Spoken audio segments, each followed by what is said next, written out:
नमस्कार दर्शक बंधु समस्त मकर राशि व्यक्ति विशेष मानू आम चैनल को स्वागत।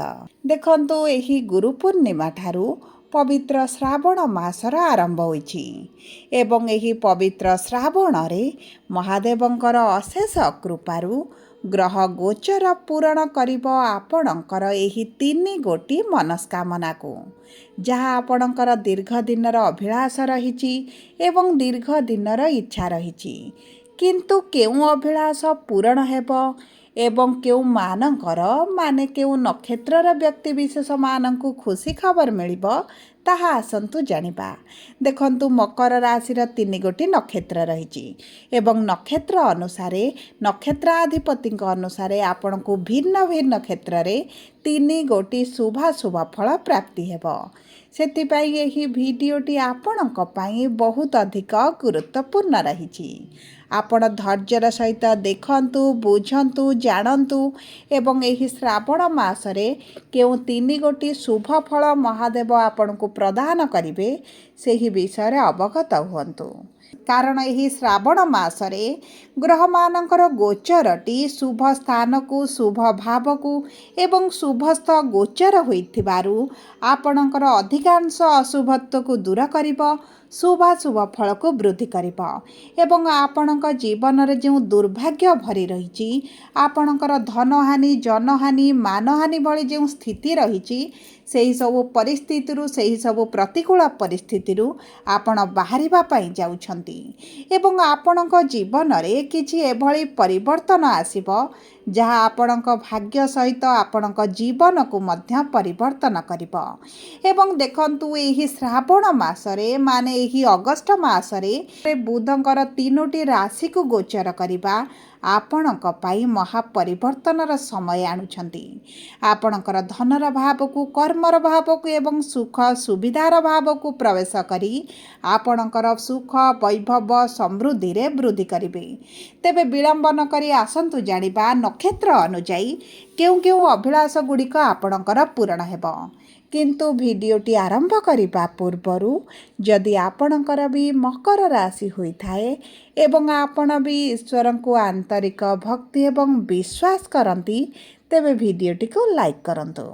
कमेंट बॉक्स रे जय जगन्नाथ जय माँ लक्ष्मी अवश्य लिखि दियंतु।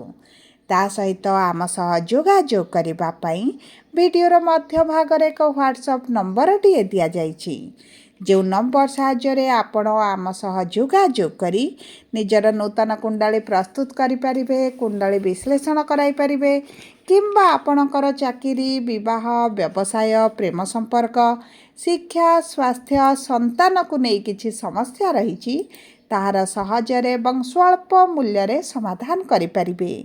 सेतिपाई आपण आम सह भिडियोर शेष पर्यंत जोड़ी होई रुहंतु एवं व्हाट्सएप नंबर माध्यम रे आम सह जोगाजोग करी खूब कम मूल्य रे आपणक समस्यार समाधान करंतु। एबे आसंतु कार्यक्रमटी को आग को बढ़ाइबा एवं जानिबा आपणक नक्षत्र अनुଯାयी केउ सब क्षेत्र गुड़िक आपणक एही श्रावण रे शुभ फल प्राप्ति हेब।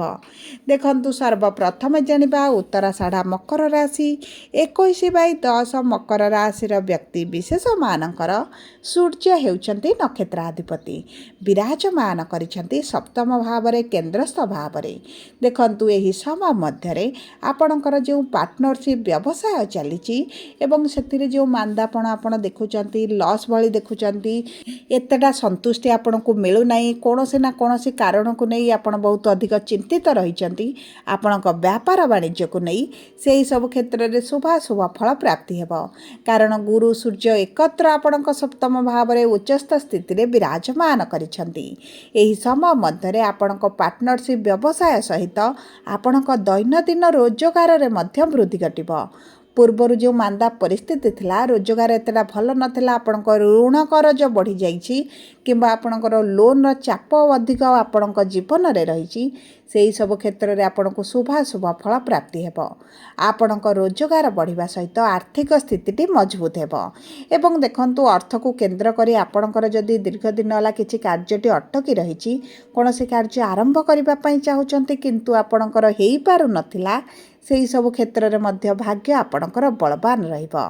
ଏବଂ ତା ସହିତ ଆପଣଙ୍କର ଶୁକ୍ର ଯେହେତୁ ଭାଗ୍ୟର ଭାବରେ ଅଛନ୍ତି ଏବଂ ବୁଧ ଆପଣଙ୍କ ଷଷ୍ଠ ଭାବରେ ସ୍ୱରାଶିରେ ରହିଛନ୍ତି, ଆପଣଙ୍କର ଯେଉଁ ଗୁପ୍ତ ଶତ୍ରୁମାନେ ରହିଛନ୍ତି, କର୍ମକ୍ଷେତ୍ରରେ ଆପଣଙ୍କୁ ଉନ୍ନତି ମିଳୁନି, ପ୍ରଗତି ମିଳୁନି, କାର୍ଯ୍ୟରେ ସନ୍ତୁଷ୍ଟି ମିଳୁନି, ଆପଣଙ୍କର ଇନକ୍ରିମେଣ୍ଟ ହେଉନି, ତେବେ ସେହି ସବୁ କ୍ଷେତ୍ର ଗୁଡ଼ିକରେ ମଧ୍ୟ ଆପଣଙ୍କୁ ଶୁଭାଶୁଭ ଫଳ ପ୍ରାପ୍ତି ହେବ।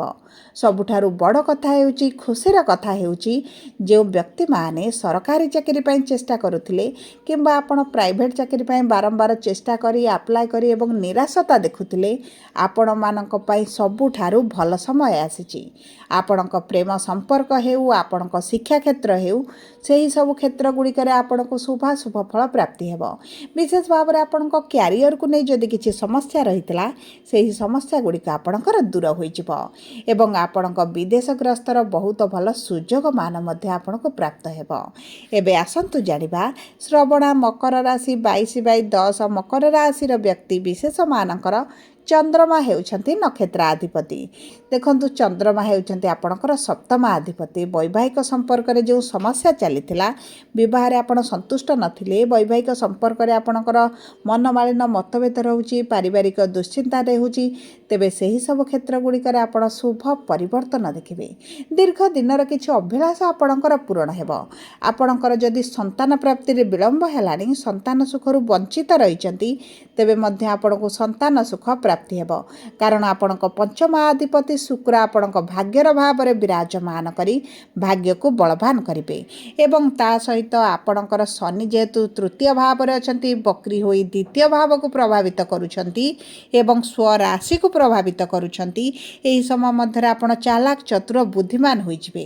ଦୀର୍ଘ ଦିନର ଅର୍ଥ ଯଦି କେଉଁଠି ଫସିକି ରହିଛି, ସରକାରୀ ସ୍ତରରେ ହେଉ କିମ୍ବା କୌଣସି ବ୍ୟକ୍ତିଙ୍କ ପାଖରେ ଫସିକି ରହିଛି, ସେହି ଅର୍ଥ ଆପଣ ଯେକୌଣସି ଉପାୟରେ ପ୍ରାପ୍ତ କରିବେ ଏବଂ ଆପଣଙ୍କୁ କିଛିଟା ଅଚାନକ ଧନ ଲାଭ ହୋଇପାରେ, କିଛିଟା ସରକାରୀ ସହାୟତା ରାଶି ପ୍ରାପ୍ତି ହୋଇପାରେ କିମ୍ବା ଆପଣଙ୍କର ଯଦି ପୈତୃକ ସମ୍ପତ୍ତିକୁ ନେଇ କିଛି ଡିସ୍ପ୍ୟୁଟ୍ ଚାଲିଛି, ଦୀର୍ଘ ଦିନ ହେଲା ଆପଣ କୋର୍ଟ କଚେରୀରେ ଫସି ରହିଛନ୍ତି କିମ୍ବା ଆପଣଙ୍କ ପ୍ରାପ୍ୟ ଆପଣଙ୍କୁ ପ୍ରାପ୍ତ ହେଉନି, ଘରେ ଗୋଟେ ମାନସିକ ଦୁଶ୍ଚିନ୍ତା ରହୁଛି, ପାରିବାରିକ ସ୍ଥିତିଟି ଉତ୍ତମ ରହିନାହିଁ, ତେବେ ସେହି ସବୁ କ୍ଷେତ୍ର ଗୁଡ଼ିକରେ ମଧ୍ୟ ଆପଣଙ୍କୁ ଶୁଭାଶୁଭ ଫଳ ପ୍ରାପ୍ତି ହେବ।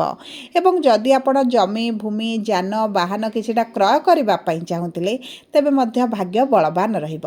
ବିଶେଷ ଭାବରେ ଏହି ସମୟ ମଧ୍ୟରେ ଆପଣଙ୍କର ଯଦି ବିବାହ ହୋଇପାରୁନଥିଲା, ଦୀର୍ଘ ଦିନ ହେଲା ବିବାହ ପାଇଁ ଚେଷ୍ଟା କରୁଛନ୍ତି, ମନପସନ୍ଦର ପ୍ରସ୍ତାବ ଆସୁନାହିଁ, ଆପଣଙ୍କର ବିବାହ ଠିକ୍ ହୋଇପାରୁନାହିଁ, ତେବେ ଆପଣଙ୍କର ଏହି ଆଗାମୀ 1 ବର୍ଷ ପର୍ଯ୍ୟନ୍ତ ଗୁରୁ ଯେହେତୁ ସପ୍ତମ ଭାବରେ ଉଚ୍ଚସ୍ଥ ରହିବେ, ବିବାହ ଆପଣଙ୍କର ଭଲ ଜାଗାରେ ମନପସନ୍ଦର ସ୍ଥାନରେ ବିବାହ ଠିକ୍ ହୋଇଯିବ। ଏବେ ଆସନ୍ତୁ ଜାଣିବା ଧନିଷ୍ଠା ମକର ରାଶି 23/10 ମକର ରାଶିର ବ୍ୟକ୍ତି ବିଶେଷମାନଙ୍କର ମଙ୍ଗଳ ହେଉଛନ୍ତି ନକ୍ଷତ୍ରାଧିପତି ଏବଂ ମଙ୍ଗଳ ହେଉଛନ୍ତି ଆପଣଙ୍କର ଏକାଦଶ ଭାବ ଏବଂ ଚତୁର୍ଥ ଭାବର ସ୍ୱାମୀ। ଏହି ସମୟ ମଧ୍ୟରେ ଆପଣଙ୍କର କିଛିଟା ଭୂମି, ଫ୍ଲାଟ୍ ହେଉ, ଆପାର୍ଟମେଣ୍ଟ ହେଉ, ଗୃହ ହେଉ, ଆପଣଙ୍କ ସେହି ସମ୍ବନ୍ଧିତ କିଛି ନା କିଛି ଖୁସି ଖବର ପ୍ରାପ୍ତ ହେବ। ଯଦି ଆପଣ ରିଏଲ୍ ଇଷ୍ଟେଟ୍ରେ କିଛି ବ୍ୟବସାୟ କରୁଛନ୍ତି କିମ୍ବା ରିଏଲ୍ ଇଷ୍ଟେଟ୍ ବିଜନେସ୍ ଆପଣଙ୍କର ରହିଛି, ସେହି ସବୁ କ୍ଷେତ୍ରରେ ମଧ୍ୟ ଆପଣଙ୍କୁ ଶୁଭାଶୁଭ ଫଳ ପ୍ରାପ୍ତି ହେବ। ଦେଖନ୍ତୁ, ମଙ୍ଗଳ ଏକାଦଶ ଭାବର ସ୍ୱାମୀ ହୋଇ ଆପଣଙ୍କ ଆର୍ଥିକ ସ୍ଥିତିଟିକୁ ମଜବୁତ କରିବେ। ମଙ୍ଗଳଙ୍କ ସପ୍ତମ ଦୃଷ୍ଟି ଆପଣଙ୍କର ଏକାଦଶ ଭାବରେ ଥିବା କାରଣରୁ ଆପଣଙ୍କର ଦୀର୍ଘ ଦିନର କିଛିଟା ଅଭିଳାଷ ପୂରଣ ହୋଇଯିବ। ଆପଣଙ୍କର ରୋଜଗାରରେ ବୃଦ୍ଧି ଘଟିବ। ଯଦି ଆପଣଙ୍କର କିଛିଟା ଏକ୍ସଟ୍ରା ଇନକମ୍ କରିପାରନ୍ତି, କିଛିଟା ଏକ୍ସଟ୍ରା ରୋଜଗାର କରିପାରନ୍ତି, ଆପଣଙ୍କ ବ୍ୟବସାୟରେ ବଢ଼ୁତି ହେବ। ଆର୍ଥିକ ସ୍ଥିତି ମଜବୁତ ହେବା ସହିତ ଆପଣଙ୍କର ଯେଉଁ ଆର୍ଥିକ ସମସ୍ୟା ରହିଛି, ଆପଣ ମାନସିକ ଦୁଶ୍ଚିନ୍ତାରେ ରହୁଛନ୍ତି, ଲୋନ୍ କରଜ ବଢ଼ିଯାଇଛି, ସେହି ସବୁ କ୍ଷେତ୍ରରେ ଆପଣଙ୍କୁ ଶୁଭାଶୁଭ ଫଳ ପ୍ରାପ୍ତି ହେବ। ଦେଖନ୍ତୁ, ମଙ୍ଗଳଙ୍କର 3ଟି ଦୃଷ୍ଟି ରହିଛି, ଚତୁର୍ଥ, ସପ୍ତମ ଏବଂ ଅଷ୍ଟମ। ମଙ୍ଗଳ ପଞ୍ଚମ ଭାବରେ ବିରାଜମାନ କରି ଚତୁର୍ଥ ଦୃଷ୍ଟି ଆପଣଙ୍କର ଅଷ୍ଟମ ଭାବକୁ ଦେଉଛନ୍ତି। ଅଷ୍ଟମ ଭାବ ହେଉଛି ଗୁପ୍ତ ଧନର ଭାବ, କିଛିଟା ସରକାରୀ ସହାୟତାର ଭାବ, କିଛିଟା ଆପଣଙ୍କୁ ଅଚାନକ ଧନ ଲାଭ ହୋଇପାରେ। ଆପଣ ଯଦି କିଛିଟା ପ୍ରପର୍ଟି ସେଲିଂ କରିବା ପାଇଁ ଚାହୁଁଥିଲେ କିନ୍ତୁ ଆପଣଙ୍କର ବିକ୍ରି ହୋଇପାରୁନଥିଲା, ସେହି ପ୍ରପର୍ଟି ଆପଣଙ୍କର ଅଚାନକ ବିକ୍ରି ହୋଇଯିବ। ବିଦ୍ୟାର୍ଥୀମାନଙ୍କୁ ଶିକ୍ଷା କ୍ଷେତ୍ରରେ ଉଚ୍ଚ କୋଟିର ସଫଳତା ପ୍ରାପ୍ତି ହେବ। ଯଦି ଆପଣ ଉଚ୍ଚଶିକ୍ଷା କରିବା ପାଇଁ ଆଗ୍ରହ ପ୍ରକାଶ କରିଥିଲେ କିନ୍ତୁ ଆପଣଙ୍କର ଉଚ୍ଚଶିକ୍ଷା ହୋଇପାରୁନଥିଲା, ତେବେ ଆପଣ ଆପଣଙ୍କୁ ଉଚ୍ଚଶିକ୍ଷା ପାଇଁ ବହୁତ ଗୁଡ଼ିଏ ସ୍କୋପ୍ ଆପଣଙ୍କୁ ମିଳିଯିବ, ବହୁତ ଗୁଡ଼ିଏ ସୁଯୋଗ ପ୍ରାପ୍ତି ହେବ। ଯଦି ଆପଣଙ୍କର କିଛି କମ୍ପିଟେଟିଭ୍ ପରୀକ୍ଷାରେ ଭାଗ ନେଉଛନ୍ତି ତେବେ ମଧ୍ୟ ଆପଣଙ୍କ ପାଇଁ ଉତ୍ତମ ରହିବ। କିନ୍ତୁ ଆପଣଙ୍କର ଯଦି ପୂର୍ବରୁ କିଛିଟା ସ୍ୱାସ୍ଥ୍ୟଗତ ସମସ୍ୟା ରହିଥିଲା, ଆପଣଙ୍କ ସ୍ୱାସ୍ଥ୍ୟଗତ ସମସ୍ୟାକୁ ବହୁତ ଅଧିକ ଧ୍ୟାନ ଦେବାକୁ ପଡ଼ିବ। ବିଶେଷ ଭାବରେ ଆପଣଙ୍କ ଖାଦ୍ୟ ପାନୀୟ, ଚର୍ବି ଜାତୀୟ ସମସ୍ୟା, ପେଟ ସମସ୍ୟା, ଗ୍ୟାସ୍ ସମସ୍ୟା, ଏହିଭଳି ଛୋଟ ବଡ଼ ସମସ୍ୟା ଆପଣଙ୍କର ଦେଖାଦେଇପାରେ। କିନ୍ତୁ ଆପଣଙ୍କ କର୍ମକ୍ଷେତ୍ରରେ ଆପଣଙ୍କୁ ବହୁତ ଭଲ ପରିସ୍ଥିତି ଦେଖିବାକୁ ମିଳିବ। ପୂର୍ବରୁ ଯଦି କର୍ମକ୍ଷେତ୍ର ମାନ୍ଦା ପରିସ୍ଥିତି ଚାଲିଛି, କିଛିଟା ଶତ୍ରୁ ରହିଛନ୍ତି, ଉଚ୍ଚ ସ୍ତରରେ ଆପଣଙ୍କୁ କିଛିଟା ପ୍ରେସର ରହୁଛି, ଆପଣଙ୍କ କାମରେ ଷ୍ଟ୍ରେସ୍ ଅଧିକା ବଢ଼ିଯାଇଛି, ସେହି ସବୁ ବିପରୀତ ପରିସ୍ଥିତିରୁ ଆପଣ ବାହାରକୁ ଆସିବେ। ଏବଂ ତା ସହିତ ଯଦି ଆପଣ ନୂତନ ଚାକିରିର ସନ୍ଧାନରେ ରହିଛନ୍ତି, ଚାକିରି ଆପଣଙ୍କୁ ପ୍ରାପ୍ତ ହୋଇଯିବ। ଗୁରୁଙ୍କର ପଞ୍ଚମ ଦୃଷ୍ଟି ଆପଣଙ୍କର ଏକାଦଶ ଭାବକୁ ଥିବା କାରଣରୁ ଯଦି ଆପଣଙ୍କର ଦୀର୍ଘ ଦିନ ହେଲା ଆପଣଙ୍କର ସରକାରୀ ସ୍ତରରେ କିଛିଟା କାର୍ଯ୍ୟ ଫସିକି ରହିଛି, ଆପଣଙ୍କର ହେଇପାରୁନଥିଲା, ସେହି କାର୍ଯ୍ୟଗୁଡ଼ିକ ମଧ୍ୟ ଆପଣଙ୍କର ହେବା ଆରମ୍ଭ ହୋଇଯିବ। ସବୁ ପରେ ଅଶୁଭତ୍ୱକୁ ଦୂର କରି ଶୁଭାଶୁଭ ଫଳ ବୃଦ୍ଧି କରିବା ପାଇଁ ଆପଣ ପ୍ରତ୍ୟେକ ଦିନ ପ୍ରାତଃ ସମୟରେ ସୂର୍ଯ୍ୟଙ୍କୁ ଜଳ ଅର୍ପଣ କରନ୍ତୁ। ଆଦିତ୍ୟ ହୃଦୟ ସ୍ରୋତ ପ୍ରାତଃ ସମୟରେ ବା ଦିବା ସମୟରେ ଆପଣ ପାଠ କରନ୍ତୁ। ଚନ୍ଦ୍ରମାଙ୍କର ପୂଜାର୍ଚ୍ଚନା କରନ୍ତୁ। ମହାଦେବଙ୍କର ପୂଜାର୍ଚ୍ଚନା କରିବା ସହିତ ଓଁ ନମଃ ଶିବାୟ ମନ୍ତ୍ର ଆପଣ ଜପ କରନ୍ତୁ। ପକ୍ଷୀମାନଙ୍କୁ କିଛିଟା ଖାଦ୍ୟ ଦେବା ସହିତ ହନୁମାନ ଚାଳିଶା ପ୍ରତ୍ୟେକ ଦିନ ପାଠ କରନ୍ତୁ। ଶନିବାର ଦିନ କିଛିଟା ଗରିବ ଲୋକମାନଙ୍କୁ ଆବଶ୍ୟକୀୟ ସାମଗ୍ରୀ ଦାନ କରନ୍ତୁ। କିଛି ଗରିବମାନଙ୍କୁ ସହାୟତା ପ୍ରଦାନ କରନ୍ତୁ। ଶନିଙ୍କ ମନ୍ଦିରରେ ସୋରିଷ ତେଲର ଦୀପଟିଏ ଜାଳନ୍ତୁ। କାଉମାନଙ୍କୁ ଖାଇବା ପାଇଁ ଦିଅନ୍ତୁ। ଆପଣଙ୍କ ପାଇଁ ଅତ୍ୟନ୍ତ ଶୁଭଦାୟକ ରହିବ। ଯଦି ଆପଣଙ୍କର ମକର ରାଶି ହୋଇଥାଏ, ଭିଡ଼ିଓଟି କିଭଳି ଲାଗିଲା କମେଣ୍ଟ ବକ୍ସରେ ଲେଖି ଜଣାନ୍ତୁ। ଯଦି ପ୍ରଥମ ଥର ଆମ ଚ୍ୟାନେଲକୁ ଆସିଛନ୍ତି, ଚ୍ୟାନେଲଟିକୁ ସବସ୍କ୍ରାଇବ୍ କରନ୍ତୁ।